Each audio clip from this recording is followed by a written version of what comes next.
House Democrats passed Senate Republican legislation to reopen government and fund smart, effective border security solutions. But the president is rejecting these bipartisan bills which would reopen government over his obsession with forcing American taxpayers to waste billions of dollars on an expensive and ineffective wall, a wall he always promised Mexico would pay for.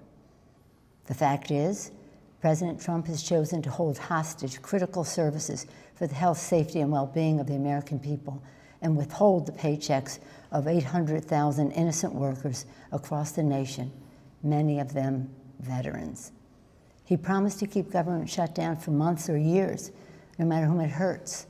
That's just plain wrong. The fact is, we all agree we need to secure our borders while honoring our values. We can build the infrastructure and roads at our ports of entry. We can install new technology to scan cars and trucks for drugs coming into our nation. We can hire the personnel we need to facilitate trade and immigration at the border. We can fund more innovation to detect unauthorized crossings.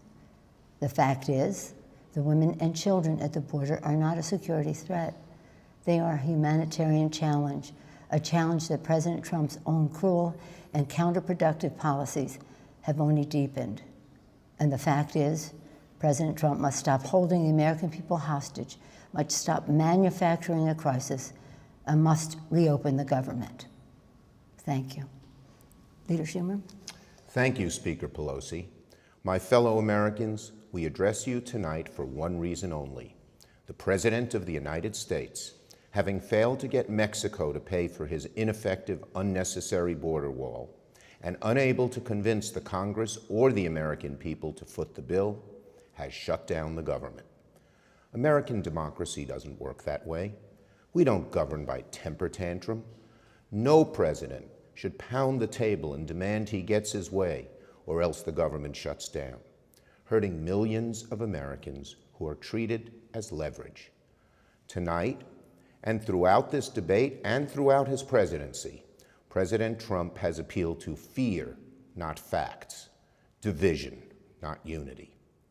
Make no mistake, Democrats and the president both want stronger border security. However, we sharply disagree with the president about the most effective way to do it. So, how do we untangle this mess? Well, there's an obvious solution. Separate the shutdown from arguments over border security.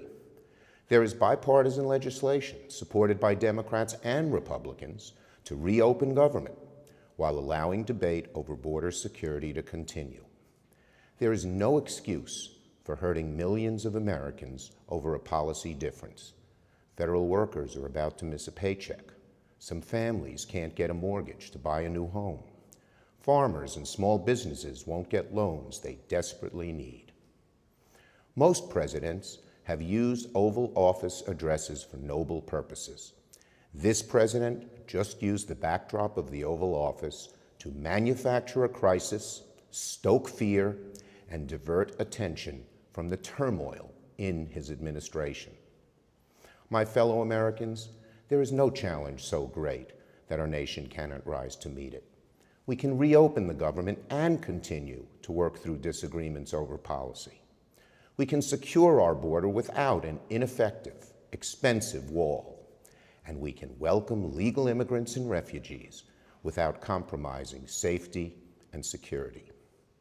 The symbol of America should be the Statue of Liberty, not a 30-foot wall. So our suggestion is a simple one. Mr. President, reopen the government and we can work to resolve our differences over border security, but end this shutdown now. Thank you.